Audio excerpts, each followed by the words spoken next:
ini adalah Daihatsu Sigra yang adalah MPV paling murahnya Daihatsu. Dan kebetulan dia juga jadi MPV 7-seater yang paling murah di Indonesia. Nah, Sigra baru aja dapat improvement minor, tapi detail ya, simak di 10 hal yang perlu kalian ketahui tentang New Sigra. 1. Detail varian.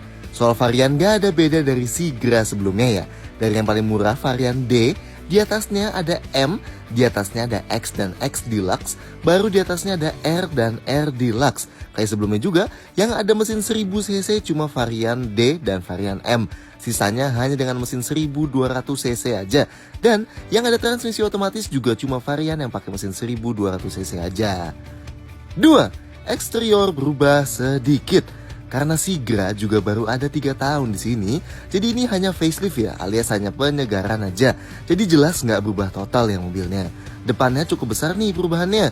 Kalau dulu list grill chrome kepisah sama grill hitam di bawahnya, di sini chrome dibuat lebih besar dan nyambung sama grill hitam besar di bawahnya. Dan ini full nyambung juga sama lampu utamanya. Sedangkan grill radiatornya pun cukup lebar juga, dan housing fog lampnya sekarang segitiga dan terpisah dan warnanya piano black. Bentuk lampu masih sama, tapi bentuk di dalamnya beda.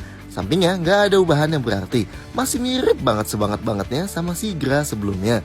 Yang beda cukup desain velgnya aja, itu pun di varian R Deluxe ini aja dual tone-nya nggak jauh beda sama sebelumnya. Ukurannya tetap 14 inci ngomong-ngomong, kecuali yang varian D yang 13 inci.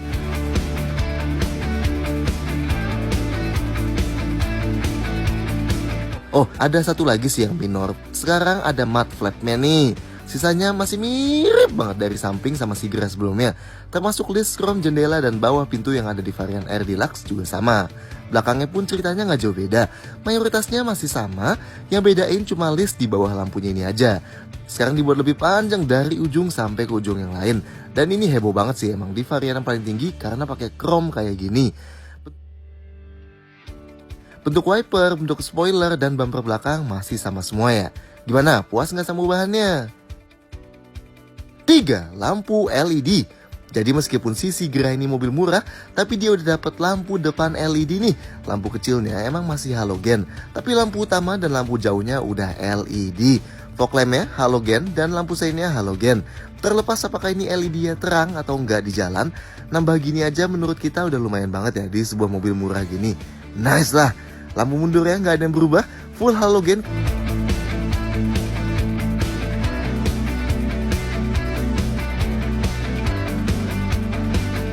4. Interior beda sedikit. Di dalam bedanya emang jauh lebih sedikit kalau dibandingin luarnya. Yang paling kelihatan beda mungkin desain dashboard depannya ya. Masih sama 98% lah kira-kira kayak dulu. Bedanya sekarang ada storage tambahan aja di bawah tuas transmisi ini. Oh, beda 1% lagi, sekarang knob AC ganti model jadi membulat kayak gini. Biar kalau orang Indonesia ngomongnya nggak kayak muter kompor, tapi ini berasa solid kok pas diputer. Dan ada backlightnya juga lagi, nice lah. Sisanya head unit baru ini kita omongin abis ini ya.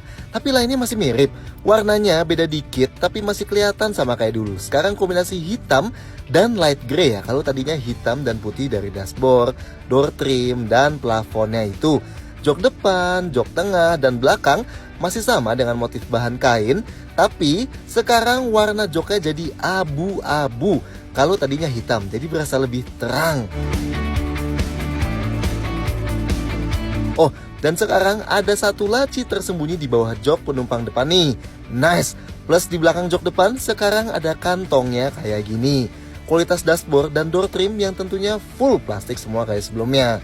Posisi rem parkir masih super duper unik yang ada di tengah-tengah kayak gini. Spion tengah masih standar dan ada satu lampu di depan sini plus satu lagi di tengah. Dan sun visornya emang meski masih standar polos banget kayak gini, tapi ternyata di dalamnya udah ada kaca nih di kiri dan kanannya. Yang jelas kalau kalian lihat ke dalamnya dulu baru lihat luarnya, mungkin kalian bahkan gak bakal tahu kalau ini adalah Sigra yang baru. 5. Head unit layar sentuh. Khusus varian R dan R Deluxe dapat head unit baru ini. udah pakai layar sentuh kayak gini yang ada tombol kapasitif di sebelah kanannya. Menunya emang nggak bisa aneh-aneh banget sih. Ya ada pemutar media standar aja kayak radio, bluetooth, dan bisa dari USB yang ada di laci sini. Ada juga buat settings equalizer kayak gini. Tapi minimal emang lebih keren lah ya kalau pakai layar sentuh gini dibanding kayak sebelumnya. Buat varian X dan X Deluxe pakai model 2 DIN kayak gini kayak sebelumnya. Ada Bluetooth, USB, dan ada aux inputnya. Sedangkan yang varian D dan M pakai 1 DIN kayak gini, masih ada CD player, USB, dan aux inputnya. Sedangkan MID-nya nggak ada ubahan sama sekali ya. Tetap kecil mungil monokrom orange kayak gini, tapi infonya emang termasuk komplit sih. Ada odometer, trip meter, konsumsi BBM rata-rata, dan sisa jarak berkendara. Bahkan ada jam, dan khusus yang transmisi otomatis, ada indikator giginya kayak gini. Oke lah ya. 6. Fitur beda sedikit. Berhubung ini mobil murah, jadi harap maklum penambahan fiturnya nggak banyak-banyak banget. Tapi penambahan fitur yang cukup keren, sekarang varian R dan R Deluxe sama-sama ada spion lipat elektrik. Nice! Nggak kayak Calya baru yang ada tombol pengatur audio di setir, di Sigra ini emang belum ada. Sisanya masih sama lah kayak sebelumnya. Kayak jendela driver sayangnya masih auto down aja, belum auto up. Ada fungsi one touch triple turn signal alias colek sekali, lampu saya nyala 3 kali. Wiper depan ada mode intermittent dan belakang juga. Tetap ada fitur yang super unik ini, blower AC yang hanya menyedot angin dingin dari AC depan dan menyemburkannya ke penumpang tengah. Ingat ya, hanya kipas yang ngoper udara dari depan ke belakang aja. Sebenarnya sih fitur ini cukup inovatif ya, mengingat harga Sigra ini termasuk murah banget sih. Tapi ya namanya orang Indonesia, kebanyakan malah ngomel dikasih gini karena dianggap double blower palsu. Padahal di pesaingnya ini malah sama sekali nggak ada yang ngasih jenis AC ke belakang kayak apapun sama sekali. Oke lah, lanjut dulu. Kayak dulu cukup baik nih, power outlet selain satu di depan sini, ada satu juga di tengah. Dan ada USB port di head unitnya ya. AC-nya nggak ada heater atau buat ngatur arah angin ke kaki, tapi ada buat buka tutup ventilasi keluar. Nggak ada defroster dan defogger kaca belakang juga. Safety-nya pun masih sama persis, kecuali yang varian R Deluxe ketambahan kamera mundur kayak gini.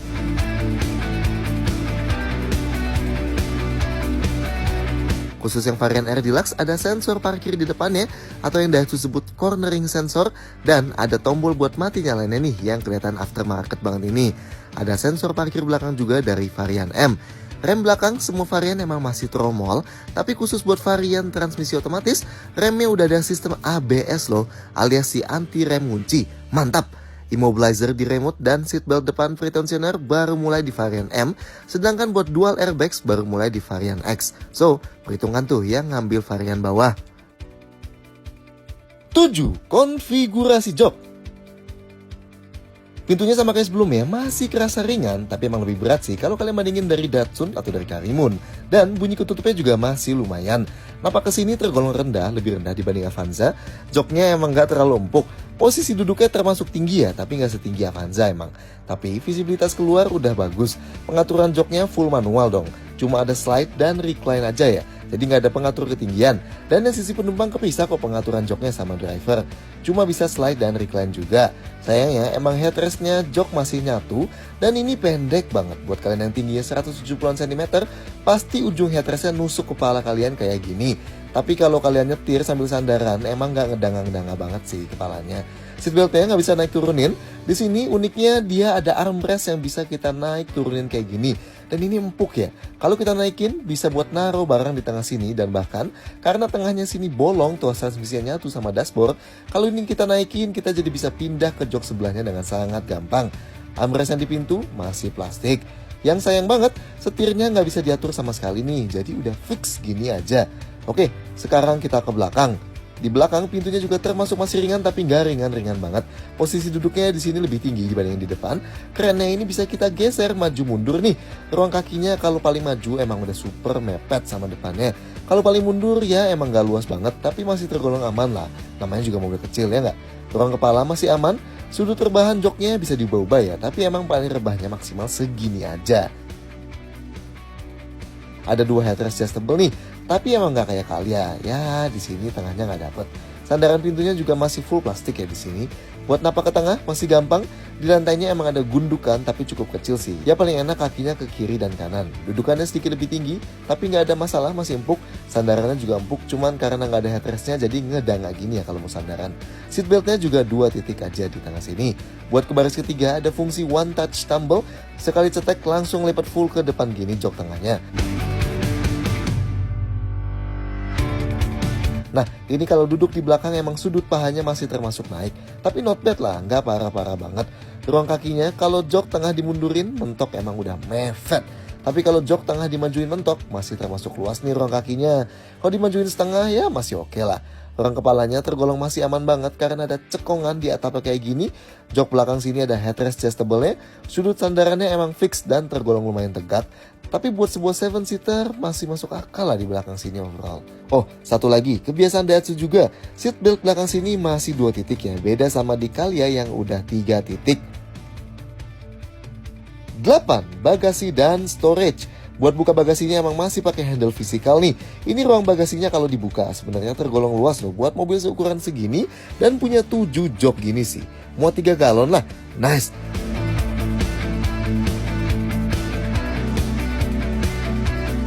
Nggak ada gundukan di bibir bagasi sini ya. Dan kalau kalian mau lipat jok paling belakang, ini nggak bisa dipisah. Jadi mau lipat satu ya kelipat semua jok belakang sini.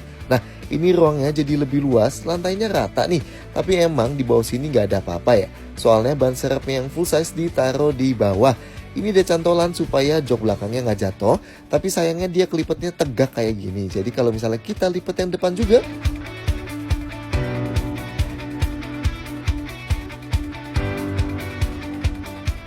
kita tetap nggak bisa masukin barang yang super duper panjang dan besar dari belakang nih. Dan sudut sandaran jok tengah juga nggak bisa maksimal tiap kali joknya belakang lagi dilipet ya. Dan ini sisa storage di dalam kabin.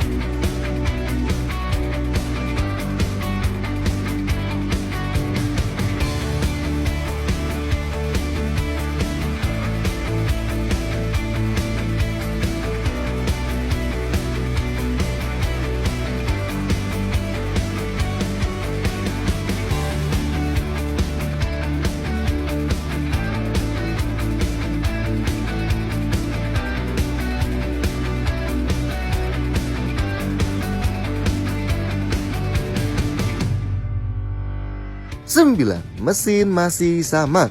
Soal mesin dan transmisi sih nggak ada yang berubah ya dari Sigra sebelumnya. Mesin yang di varian D dan M pakai 1000 cc 3 silinder, tenaganya emang minim banget sih. Cuma 66 HP dan torsinya 89 Nm. Dilengkapi dengan teknologi VVT-i. Ini cuma ada opsi transmisi manual 5 kecepatan aja ya. Sedangkan yang varian X dan R hanya tersedia dalam mesin 1200 cc 4 silinder dengan teknologi dual VVT-i. Tenaganya 87 HP dan torsinya 108 Nm. Pilihan transmisinya sama manualnya, tapi bisa pilih yang otomatis di sini, otomatis 4 percepatan. 10. Detail-detail lain. Ada 3 warna baru dari Sigra ini. Silver yang sekarang mereka sebut glittering silver, coklat bronze metallic, dan orange yang tadinya cuma ada di Calya ini, orange metallic. Dan ini sisa-sisa warna yang lainnya.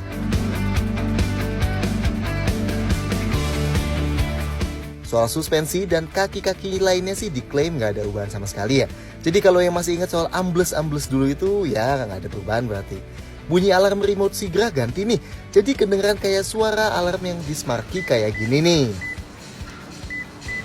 Nice. Kalau dulu ada gratis biaya jasa servis sampai 50.000 km atau sampai 3 tahun. Nah sekarang ada tambah nih. Gratis biaya ganti oli dan spare part sampai 20.000 km pertama atau sampai 1 tahun. Alias kalau Daihatsu bilang tinggal isi bensin aja pas setahun pertama punya. Syaratnya ini kalau kalian beli Sigra sampai akhir November 2019 ya. So gimana menurut kalian soal new Sigra ini? Silahkan sampaikan komentar kalian di bawah. Klik like dan jangan lupa subscribe ke channel YouTube Carbon Indonesia supaya nggak ketinggalan video-video gini lagi. See you next time.